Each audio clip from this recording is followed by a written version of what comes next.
मैं आज आप सभी के लिए लेकर आई हूँ एक बहुत ही हेल्पफुल टॉपिक पर वीडियो। और ये टॉपिक क्या है और यहाँ पर हम क्या करने वाले हैं स्टूडेंट्स? तो हम करने वाले हैं आपके चैप्टर 1 से जुड़े सभी PYQs यानी कि प्रीवियस ईयर क्वेश्चंस। अब इससे फायदा क्या होगा मैम? इससे ये फायदा होगा स्टूडेंट्स कि आप ये जान पाएंगे कि जिस चैप्टर को आप पढ़ रहे हैं उसमें से आखिर क्वेश्चंस बोर्ड एग्जाम में आते कैसे हैं और आपको कौन से क्वेश्चंस इंपॉर्टेंट हैं और कौन से क्वेश्चंस कितने मार्क्स के आ सकते हैं और उनका आंसर आपको किस तरीके से लिखना है। तो चलिए, मैं हूं अर्पिता शर्मा, आपकी इंग्लिश टीचर, और हम शुरू करते हैं हमारे PYQs के सेशन के साथ। और हमारा चैप्टर 1 और लेटर टू गॉड का पहला सवाल है, देखिए, जो कि हमसे कहता है Why did Lencho say the raindrops were like new coins? पहले डिस्कस करते हैं कि ये सवाल का जवाब आप दे कैसे सकते हैं। उसके बाद में आपको आंसर भी देखने को मिलेगा कि आपने एग्जाम में स्टूडेंट्स आप आंसर लिखेंगे कैसे। अब ये जो क्वेश्चन है वो 2022 में आया है, तो PYQ है, काफी इंपॉर्टेंट है और ये क्वेश्चन बहुत ही ज्यादा रिपीटेड है। अ लेटर टू गॉड में से स्टूडेंट्स कुछ ही क्वेश्चंस, कुछ ही टॉपिक्स, कुछ ही वर्ड्स ऐसे हैं जिन पर बार बार क्वेश्चंस पूछे जा सकते हैं, उन्हें भी हम एंड में डिस्कस करेंगे। तो चलिए, सबसे पहले कि जो लेंचो था उसने रेन ड्रॉप्स को किससे कंपेयर किया था या फिर उसे क्या कहा था? उसे कहा था न्यू कॉइन्स। तो क्यों कहा था भाई न्यू कॉइन्स, क्यों कहा था रेन ड्रॉप्स को? इसलिए कहा था क्योंकि लेंचो क्या था। सबसे पहली बात तो यहाँ पर डिस्कस कर ले कि लेंचो था फार्मर, किसान। और किसान को किसकी जरूरत होती है? किसान को जरूरत होती है डाउनपोर की। अब डाउनपोर यानी क्या होता है? यानी बारिश, रेन। लेकिन यहाँ पर आपको एक बात ध्यान रखनी है कि जितना बुक्स में आए, जितना आपके चैप्टर में आए वर्ड्स आप यूज करेंगे, उतना ज्यादा आप अपने एग्जामिनर को एग्जाम में इंप्रेस कर पाएंगे और वो आपको अच्छे नंबर देगा। ठीक है, तो उसे जरूरत थी भारी वर्षा की। डाउनपोर यानी कि वर्षा, अधिक वर्षा। तो उसे किसकी जरूरत थी? डाउनपोर की जरूरत थी, उसे वर्षा की जरूरत थी। और जब बारिश आई तो बारिश से क्या होगा कि उसकी जो हार्वेस्ट है, उसकी जो खेती है, उससे क्या होगा? अगर बारिश आएगी तो फसल अच्छी होगी, फसल अच्छी होगी तो मुनाफा ही मुनाफा होगा, और मुनाफा होगा तो क्या मिलेंगे? पैसे मिलेंगे, सिक्के मिलेंगे। इसीलिए उसने क्या कहा था? न्यू कॉइन्स कहा था। तो क्या क्या ध्यान रखना है कि लेंचो है फार्मर, ठीक है। यहाँ पर अगर आप चाहें तो लेंचो भी लिख लीजिए, वैसे क्वेश्चन में लिखा है। तो क्या ध्यान रखना है कि लेंचो है फार्मर। लेंचो क्या है? फार्मर है तो हार्वेस्ट तो करता ही होगा, खेती तो करता ही होगा, और उसे जरूरत थी डाउनपोर की यानी कि वर्षा की, जिससे वो क्या कमा पाएगा? जिससे उसे मिलेगा ढेर सारा प्रॉफिट, लाभ। ठीक है, तो इसका आंसर देखिए स्टूडेंट्स, आप कैसे लिखेंगे एग्जाम में। All Lencho wanted was a downpour or a shower for good harvest. सिर्फ जिस चीज की लेंचो को जरूरत थी, जो वो चाहता था, वो क्या था? या तो भारी वर्षा हो जाए या फिर थोड़ी सी बूंदाबांदी हो जाए अच्छी फसल के लिए। And raindrops would have helped in getting a better harvest. और सीधी सी बात है कि बारिश उसकी मदद करती अच्छी खेती करने के लिए, है ना। ये तो आप लोगों को पता ही है कि अच्छी खेती का सीधा सीधा किससे जुड़ाव होता है? अच्छी वर्षा से। रिजल्टिंग इन मोर प्रॉस्पेरिटी और वेल्थ, जिसका परिणाम क्या होता कि उसे और अधिक लाभ मिलता या फिर उसे ज्यादा पैसे मिलते। So Lencho compared them with new coins. इसीलिए लेंचो ने क्या किया? वो जो रेन ड्रॉप्स थी उनको किससे कंपेयर किया? उसकी तुलना किससे की? न्यू कॉइन्स के साथ में की। He compared the big drops of rain to 10-cent pieces and the little ones to 5-cent pieces. उसने जो बड़ी बूंदें थी, रेन ड्रॉप की जो बड़ी बड़ी बूंदें थी, उन्हें 10 सेंट कहा, और जो छोटी बूंदें थी उन्हें क्या कहा? 5 सेंट कहा। यानी कि आसमान से बारिश नहीं बरस रही है, आसमान से क्या बरस रहा है? सिक्के बरस रहे हैं, पैसे बरस रहे हैं। तो यहाँ पर एक सवाल हमारा जो है वो कंप्लीट हो गया है और बहुत ही सिंपल सा इसका आंसर है, आपने देखा, बहुत ही आसानी से आप इसे याद भी कर सकते हैं। अब चलते हैं दूसरे सवाल की तरफ। दूसरा सवाल क्या है? रिपीटेड है और PYQ है। देखो, why does the postmaster send money to Lencho? 2024 में आया गया सवाल। क्या कहता है सवाल कि पोस्टमास्टर जो था उसने लेंचो को पैसे क्यों भेजे, और इसी को एक अलग तरीके से भी घुमाकर पूछा गया है 2023 में। कैसे पूछा गया है? Why does the postmaster send money to Lencho? Why does he sign the letter God? कि पोस्टमास्टर जो होता है वो लेंचो को पैसे क्यों भेजता है, और आखिर वो उस लेटर पे, उस पत्र पे गॉड के साइन क्यों करता है, गॉड लिखकर हस्ताक्षर क्यों करता है, वो खुद के साइन क्यों नहीं कर देता। तो दोनों का जो सवाल है वो क्या है? आपका जो सवाल है वो सेम सा ही है और इसका आंसर भी क्या है? सेम ही है। देखो, आप लोगों ने स्टोरी पढ़ी है तो आप लोगों को पता ही होगा कि लेंचो है फार्मर, बारिश आती है और उसकी जो पूरी की पूरी फसल होती है वो बर्बाद हो जाती है। अब उसका फेथ जो है वो गॉड में काफी ज्यादा है, तो वो लिखता है गॉड को एक लेटर, एक पत्र, जिसमें वो क्या मांगता है? 100 पेसोस मांगता है। अब जब भाई ये जो लेटर है वो पोस्टमास्टर पढ़ता है तो वो क्या हो जाता है? काफी ज्यादा खुश हो जाता है लेंचो के फेथ से। उसका जो विश्वास होता है भगवान के अंदर, उससे वो काफी ज्यादा खुश हो जाता है और वो इस विश्वास को ब्रेक नहीं करना चाहता था, तोड़ना नहीं चाहता था। इसीलिए वो लेंचो को क्या भेजता है? पैसे भेजता है। और साथ ही साथ में साइन भी क्यों करता है? क्योंकि वो विश्वास नहीं तोड़ना चाहता था। वो चाहता था कि लेंचो क्या समझे कि ये पैसे किसने भेजे हैं? भगवान ने ही भेजे हैं। इतना सिंपल है। तो देखिए इसका आंसर आप कैसे लिख सकते हैं? The postmaster decides to send money to Lencho. जो पोस्टमास्टर है वो निर्णय करता है लेंचो को पैसे भेजने के लिए। क्यों करता है? Because he does not want Lencho to lose his faith in God. क्योंकि वो नहीं चाहता था कि लेंचो जो है वो ईश्वर में अपना जो फेथ है, विश्वास है, उसे खो दे। Lencho who is going through a tough time, Lencho जो कि एक कठिन समय से गुजर रहा है, believes that God will help him by sending money. वो चीज में भरोसा करता है कि ईश्वर उसकी मदद करेंगे पैसे भेजकर। The postmaster is amazed by Lencho's strong faith and wants to help him. तो जो पोस्टमास्टर है वो लेंचो के इतने दृढ़ जो विश्वास है उससे क्या हो जाता है? काफी ज्यादा अचंभित हो जाता है, अमेज्ड हो जाता है, काफी ज्यादा आश्चर्यचकित हो जाते हैं और क्या करना चाहते हैं? उसकी मदद भी करना चाहते हैं। सो ही कलेक्ट्स मनी। तो वो क्या करते हैं? अब पोस्टमास्टर के पास खुद के पास तो 100 पेसोस होते नहीं है, तो वो पैसों को कलेक्ट करते हैं, इकट्ठा करते हैं। किससे? From other workers at the post office to send to Lencho. Other workers जो कि दूसरे पोस्ट ऑफिस में काम करने वाले जो दूसरे लोग थे, उनसे पैसा इकट्ठा करते हैं। किसके लिए? लेंचो को भेजने के लिए।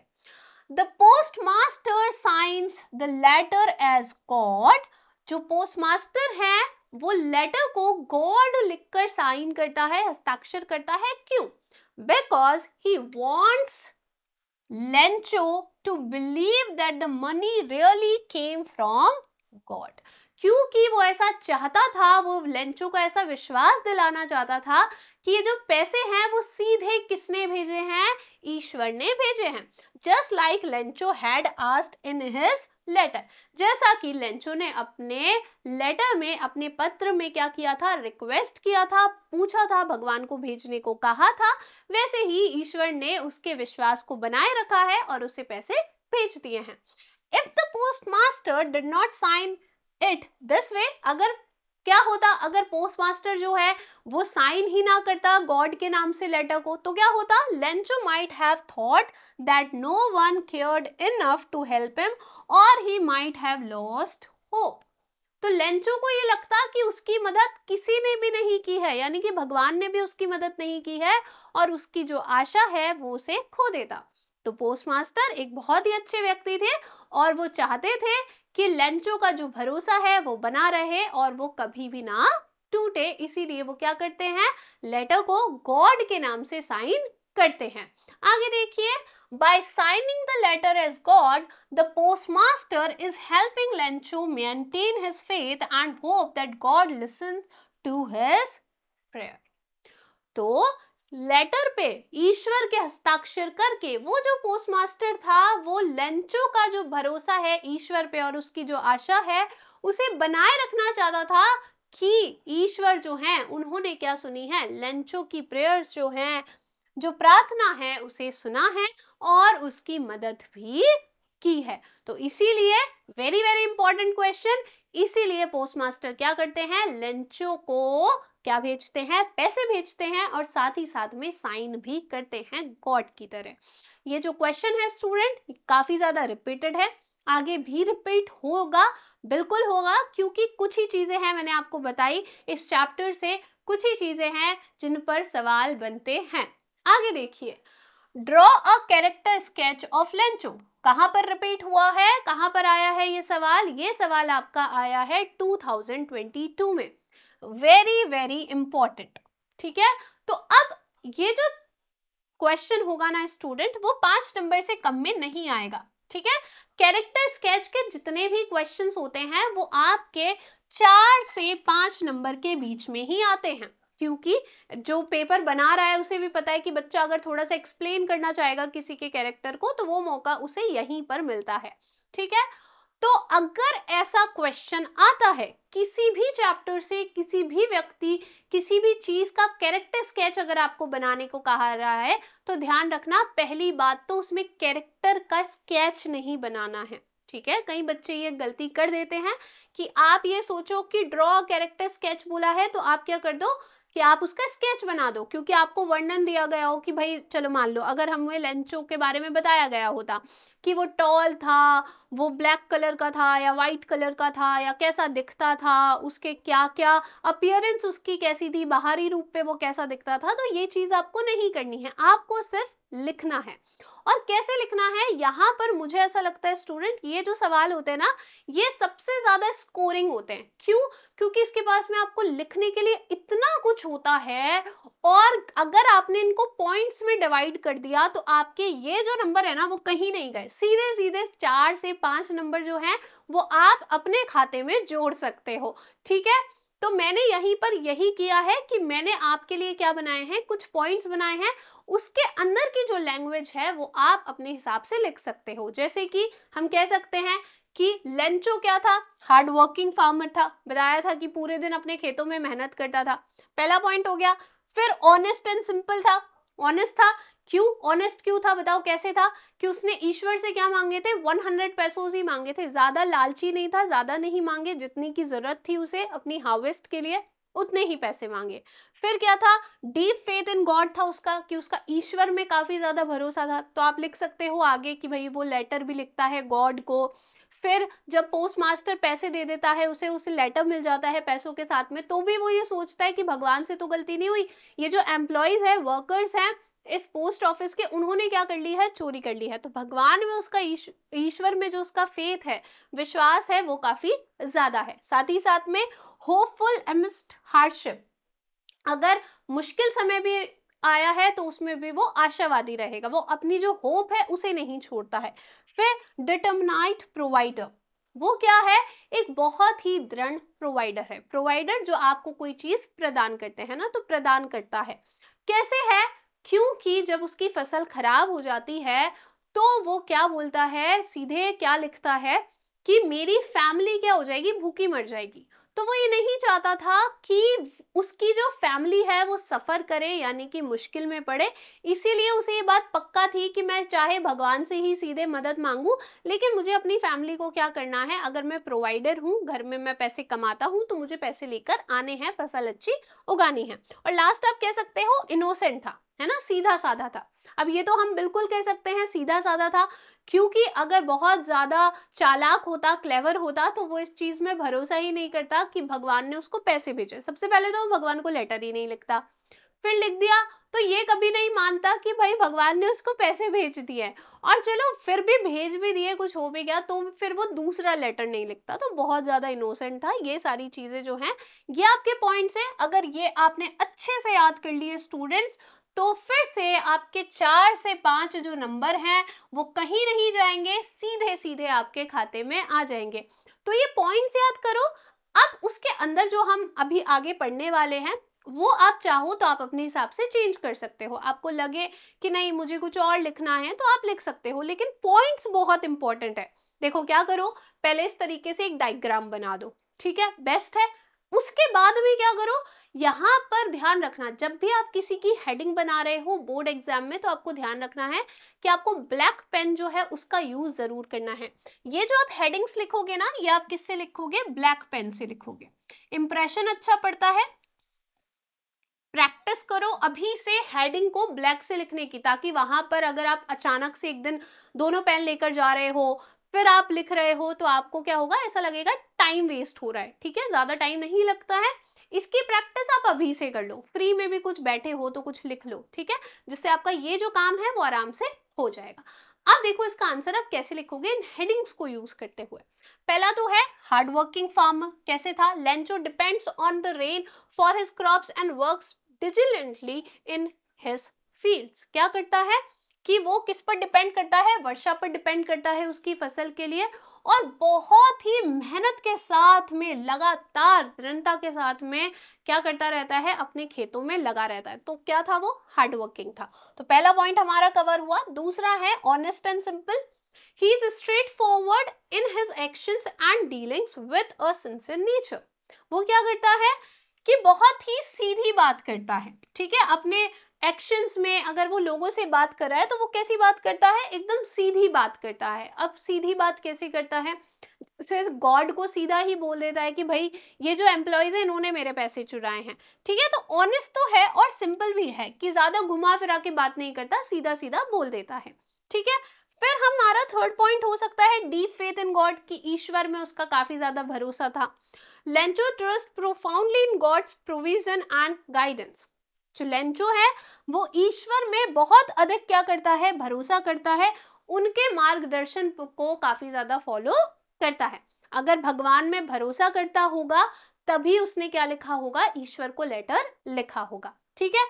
फिर देखो यहाँ पर हम क्या कर सकते हैं, फोर्थ है होपफुल था वो, है ना, कठिन समय में भी क्या रहता है, आशावादी रहता है। Despite losing his crops to a hailstorm, he maintains hope and writes a letter to God. Very very simple कि उसकी जो पूरी फसल है उसको ओलों में खराब करने के बाद भी वो क्या करता है, अपनी आशा को बनाए रखता है और ईश्वर को क्या लिखता है, लेटर लिखता है। फिर आप कर सकते हो डिटरमिनाइट प्रोवाइडर था, ठीक है। कैसे, Lencho is resilient in his efforts to support his family working tirelessly, कि वो इस चीज में रेजुलेट था, कि दृढ़ था कि उसे क्या करना है, अपने परिवार को सपोर्ट करना है, और बिना थके क्या करता रहता था, काम करता रहता था। और एंड में आप कर सकते हो innocent. he was innocent enough to believe that the letter was written by God himself, कि वो इतना सीधा था, इतना सादा इंसान था कि उसे वास्तव में ये लिखा लगा कि ये जो लेटर है वो किसने लिखा है, किसने भेजा है उसे, ईश्वर ने खुद ने उसे ये लेटर जो है वो भेजा है और लिखा है। तो ये जो बात है स्टूडेंट्स आपको ध्यान रखनी है, पॉइंट्स बनाने हैं, और पॉइंट्स के अंदर का जो मैटर है वो अगर आप चाहें, आपको कोई और आंसर अच्छा लगता हो, आपने खुद से बनाया हो, आप कोई और पॉइंट्स ऐड करना चाहते हो, वो सब आप यहाँ पर कर सकते हो, ठीक है। आगे देखिए, अब है हमारे पास में पोएम। हमारा क्या है, एक चैप्टर है अ लेटर टू गॉड, ठीक है। अब यहीं पर हमारे पास में दो पोएम्स है। कौन कौन सी है, पहली तो है डस्ट ऑफ स्नो, ठीक है, और दूसरी कौन सी है, फायर एंड आइस, ठीक है। तो लेटर चैप्टर 1 जो है उसी की ये पोएम्स है, इन्हें भी हम क्या करते हैं, यहीं पर कवर कर लेते हैं। तो डस्ट ऑफ स्नो से आपके क्या क्वेश्चन आया है, देखो, what does the poet want to say in the poem dust of snow. 2022 में आया गया सवाल कि डस्ट ऑफ स्नो में जो पोएट है वो क्या कहना चाहते हैं, क्या कहना चाहते हैं कि नेचर क्या करता है, नेचर गिव्स पीस। सीधी सी बात कहते हैं कि नेचर क्या देता है, नेचर शांति देता है। ठीक है, इतनी सी बात है जो कि पोएट जो है वो डस्ट ऑफ स्नो में कह रहे हैं। ठीक है, तो इसका आंसर देखो आप कैसे लिख सकते हो, थ्रू द पोएम, पोएम के थ्रू, है ना, डस्ट ऑफ स्नो, जिसका नाम क्या है, dust of snow, the poet gives us the message that little things in nature can bring about huge positive changes in life. कि नेचर की जो पोएट है वो क्या संदेश देते हैं कि छोटी छोटी चीजें जो होती हैं प्रकृति की, वो क्या कर सकती हैं, जीवन में बहुत ही सकारात्मक बदलाव ला सकती हैं। He also tells us that preconceived negative notions that we associate with certain things in nature is not always true। कि वो ये भी बोलते हैं कि अगर हम जीवन में पहले से ही कुछ नेगेटिव नकारात्मक चीजें सोचकर रखते हैं तो ऐसा नहीं है कि वो होगा ही। ठीक है, तो यही एक सिंपल सा जो मैसेज है वो डस्ट ऑफ स्नो में जो ऑथर हैं वो आपको देना चाहते हैं। तो बहुत ही सिंपल सा ये क्या है, आपका क्वेश्चन है। आगे देखिए, they are mere creations of our mind, कि ये जो नेगेटिव चीजें हम सोचते हैं वो क्या है, सिर्फ हमारे दिमाग की रचना है। ठीक है, those very things are capable of bringing round positive transformation in life। कि वो जो चीजें हैं, वो जो नेचर की चीजें हैं, जो आप नेगेटिव चीजें सोच रहे हो वो वास्तव में नेगेटिव नहीं है, वो आपके जीवन में क्या कर सकती हैं, बहुत ही सकारात्मक बदलाव जो हैं वो ला सकती हैं। This poem presents a movement that seems simple but has a larger significance।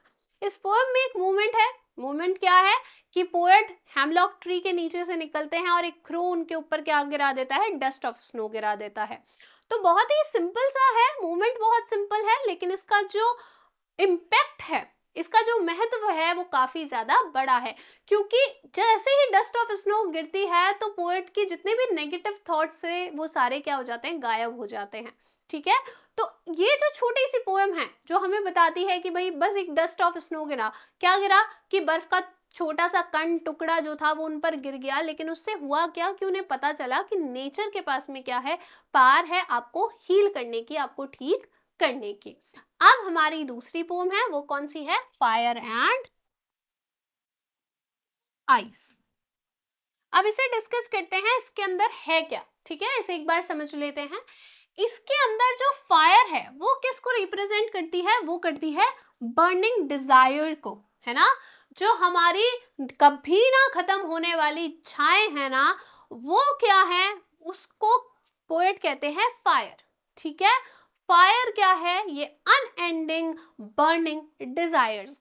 इंसान में नहीं होता कि कुछ मिल गया तो फिर कुछ और चाहिए, फिर ये मिल गया तो वो भी चाहिए, इतने पैसे अभी कमा रहे तो नहीं, इतने काफी नहीं है, थोड़े और, फिर थोड़े और मिल जाए तो नहीं, थोड़े और नहीं, थोड़े और। ठीक है, तो ये हमारी कभी ना खत्म होने वाली क्या है, इच्छाएं हैं, जो कि क्या कर सकती हैं, इस दुनिया का अंत कर सकती हैं। जैसे कि आप देखो अभी वर्ल्ड जो है उसमें दो देशों के बीच में लड़ाई क्यों होती है, पावर के पीछे। ठीक है, पावर चाहिए सबको, शक्ति चाहिए, ताकत चाहिए।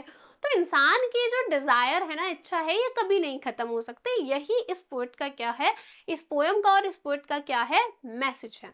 दूसरा, यहाँ पर आइस की बात हुई है, बर्फ की, तो ये किसको दिखाती है, कोल्ड हेट्रेड को। ठीक है, कि हम मन में जो हेट्रेड रखते हैं ना, दूसरों को लेकर नफरत रखते हैं, वो भी क्या करेगी, एक ना एक दिन इस धरती का अंत कर देगी। ठीक है, तो ये बहुत छोटी सी चीज है और बहुत छोटी सी पोएम के थ्रू हमें ये पोएट जो बात है वो समझा देते हैं।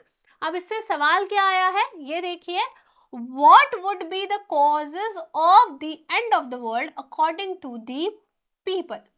लोगों के अनुसार जो विश्व है उसके अंत का कारण क्या होगा, सवाल आया है 2022 में। तो लोग कहते हैं कि जो बर्निंग डिजायर्स है, जो लोगों की कभी ना खत्म होने वाली इच्छा है, आग है, वो क्या कर सकती है, खत्म कर सकती है इस दुनिया को। किसको खत्म कर सकती है, इस दुनिया को खत्म कर सकती है। देखो, अगर हम लिटरल मीनिंग दें तो भी फायर क्या होती है, बिल्कुल पूरी डिस्ट्रक्शन ला सकती है, तबाही ला सकती है इस अर्थ पे, कभी भी इस पूरी धरती को खत्म कर सकती है। और अगर हम क्या देखें, इसका पोएटिक मीनिंग देखें तो डिजायर जो है, इच्छाएं जो है वो खत्म कर सकती है। साथ ही साथ में अगर हम आइस का लिटरल मीनिंग देखें कि जो आइस मतलब आइस, बर्फ, तो बर्फ क्या होगी, ग्लेशियर्स पिघलेंगे, क्या आएगा, फिर सुनामी आ जाएगी और सब वैसे ही खत्म हो जाएगा। अगर हम इसका पोएटिक अर्थ देखें तो फिर हेट अगर नफरत लोगों के बीच में इतनी होगी, लोग एक दूसरे से कनेक्ट ही नहीं हो पाएंगे, बिल्कुल प्यार नहीं रहेगा, तो भी क्या हो जाएगी, अर्थ डिस्ट्रॉय हो जाएगी, खत्म हो जाएगी। तो लोग ये कहते हैं, लोग किसके फेवर में है, फायर के फेवर में है कि आग से खत्म होगी, ठीक है। और आग से क्या मतलब है, डिजायर, ठीक है। और साथ ही साथ में यहीं पर डिस्कस कर लेते हैं कि पोएट जो है वो कहते हैं कि आइस भी कम नहीं है, ठीक है, आइस भी कम नहीं है, आइस जो है वो भी क्या कर सकती है, तबाही ला सकती है। तो इसका आंसर देखिए आप कैसे लिखेंगे। The poet says that some people say the world shall end in fire, कि लोग जो है, पोएट ऐसा कहते हैं कि लोग जो है वो ऐसा कहते हैं कि जो दुनिया है उसका अंत किस में होगा, आग में होगा। Some others say it will end in ice, और कुछ लोग कहते हैं कि किससे होगा, आइस से होगा। But the poet thinks that he has tasted the fire of desire, लेकिन पोएट ऐसा कहते हैं कि उन्होंने ये डिजायर, इच्छाओं की जो आग है उसको चखा है। Desire has a symbolical meaning है, आपको पता है कि डिजायर जो है उसका एक क्या है, प्रतीक है ना, प्रतीकात्मक मीनिंग है, अर्थ है यहाँ पर, वो क्या है, it is keen to fire. Desire किससे जुड़ा है, फायर से जुड़ा है, या फायर किससे जुड़ा है, डिजायर से जुड़ा है, एक ही बात है। It will surely and the world, और ये निश्चित ही दुनिया को क्या कर देगा, खत्म कर देगा। नेक्स्ट देखिए, why does the poet think the reason to be fire, 2022 में आया गया सवाल। पोएट ऐसा क्यों सोचते हैं कि दुनिया के खत्म होने का जो कारण होगा वो फायर होगी, क्या होगा, आग होगी। क्यों, वो कहते हैं कि उन्होंने ये जो डिजायर है उसको चखा है, और क्योंकि उन्होंने उसे चखा है, और आप देखो जितने भी लोग हैं, जो भी लालची लोग हैं ना, ग्रीडी लोग, वो बिल्कुल भी एक बार भी नहीं कतराते हैं किसी का बुरा करने के लिए। तो क्योंकि जब इच्छाएं इतनी ज्यादा होंगी इंसान की, तो ऑब्वियसली एक दिन क्या होगा, इस धरती के बारे में वो बिल्कुल नहीं सोचेंगे, लोगों के बारे में वो बिल्कुल नहीं सोचेंगे, और इस दुनिया का क्या कर देंगे, अंत कर देंगे। तो इसका आंसर देखिए स्टूडेंट्स आप कैसे लिख सकते हैं। The poet thinks that fire could be the cause of the world's destruction because, poet ऐसा सोचते हैं कि फायर जो है वो इस विश्व की तबाही का कारण हो सकता है, क्योंकि because of his experience with desire, क्योंकि उनका जो अनुभव है डिजायर के साथ में, इच्छा के साथ में, उससे लेकर वो ये बात कहते हैं। Desire which is linked to strong emotions like passion, longing is compare to fire. Desire जो है, इच्छा जो है, जिसका जुड़ाव क्या है, बहुत ही स्ट्रॉन्ग, मजबूत क्या है, इमोशंस, भावनाओं से है, जैसे कि पैशन हो गया, लॉन्गिंग हो गई, चाहत हो गई। इसका कंपैरिजन किसके साथ में हुआ है, फायर के साथ में हुआ है, आग के साथ में हुआ है। Which can burn intensely and destroy everything in its path, जो कि क्या कर सकता है, अपने रास्ते में आए हर चीज को क्या कर सकता है, डिस्ट्रॉय कर सकता है, खत्म कर सकता है। आप देखो, मैंने कहा आपको ग्रीडी लोग होंगे, उनको अगर वो लालची हैं, अगर उन्हें कुछ चाहिए तो उनको 1% फर्क नहीं पड़ेगा कि उनके रास्ते में कौन आ रहा है, और वो क्या करते जाएंगे, बस उनका जो मतलब है वो पूरा होना चाहिए, और वो क्या करेंगे, बिल्कुल भी इस अर्थ के बारे में नहीं सोचेंगे। From what the poet has felt about desire, he believes that fire is a powerful force of destruction. तो जो भी पोएट ने डिजायर के बारे में एक्सपीरियंस किया है, उससे वो ये समझते हैं कि फायर या डिजायर जो है वो एक बहुत ही पावरफुल, शक्तिशाली क्या है, फोर्स है, ताकत है तबाही के लिए, ठीक है। आगे देखिए, however, by the end of the poem, the poet also mentions that I representing hate, poem के अंत में पोएट आइस का भी जिक्र करते हैं, जो कि किसको दर्शाती है, हेट को, नफरत को। could equally cause the world to perish, कि वो भी क्या कर सकती है, इस दुनिया का अंत कर सकती है, उसे खत्म कर सकती है। Both fire and ice have the power to destroy, showing that both strong desire and strong hate are equally destructive. दोनों ही, आग है या चाहे क्या है आइस है, दोनों ही क्या है खत्म करने के लिए, तबाह करने के लिए काफी ज्यादा शक्तिशाली हैं। दिखाते हुए दोनों में ही पोएट क्या दिखाते हैं कि दोनों ही क्या है, स्ट्रॉन्ग डिजायर के बारे में बात हो रही है, स्ट्रॉन्ग हेट के बारे में बात हो रही है, और ये दोनों ही क्या है बहुत ज्यादा तबाही वाली हो सकती हैं। तो कोई फर्क नहीं पड़ता, आइस से भी खत्म हो सकता है और फायर से भी खत्म हो सकता है। नेक्स्ट और लास्ट क्वेश्चन है आपका, which thing is also great for destruction. 2022 में आया सवाल, कौन सी और चीज है जो कि डिस्ट्रक्शन तबाही के लिए क्या है पर्याप्त है, उससे भी क्या हो सकती है तबाही हो सकती है। तो पहले तो जो पोएट है वो फायर की ही बात करते हैं, यानी कि डिजायर की ही बात करते हैं, लेकिन बाद में पोएम के अंत में आते आते एंड में पोएट जो है वो आइस की बात भी करते हैं, यानी कि हेट की बात भी करते हैं, और बोलते हैं कि भाई आइस जो है ना, हेट जो है वो भी कम नहीं है, वो भी क्या कर सकती है, इस दुनिया को खत्म कर सकती है, इसका अंत कर सकती है। तो इसका आंसर देखो आप कैसे लिखोगे, बहुत simple. In the poem fire and ice the poet suggest that ice is also great for destruction. Very very important word, ध्यान रखना, मैंने बहुत बार पीछे हाईलाइट किया है कि फायर एंड आइस में पोएट जो है वो इस बात को सजेस्ट करते हैं कि आइस जो है वो भी तबाही के लिए क्या है, काफी ज्यादा ग्रेट है, बढ़िया है। He compares ice to hate, वो आइस की तुलना हेट नफरत से करते हैं, which can be cold, powerful and equally harmful, जो कि कोल्ड यानी कि ठंडी हो सकती है, शक्तिशाली हो सकती है, और समान रूप से ही खतरनाक हो सकती है।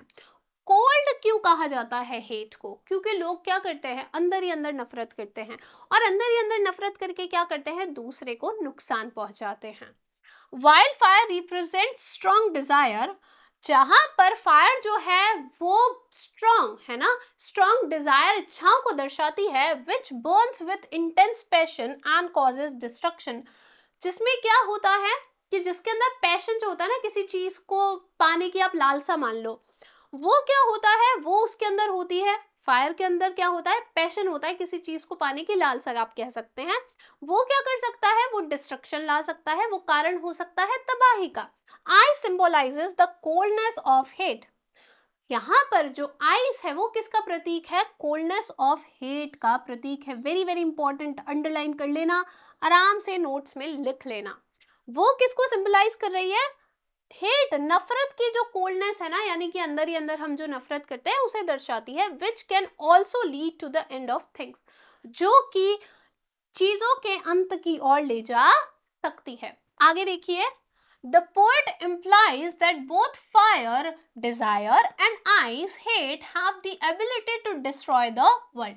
तो पोएट ये कहते हैं कि चाहे फायर हो यानी कि डिजायर, चाहे आइस हो यानी कि हेट, दोनों ही क्या है ताकतवर हैं इस दुनिया को खत्म करने के लिए।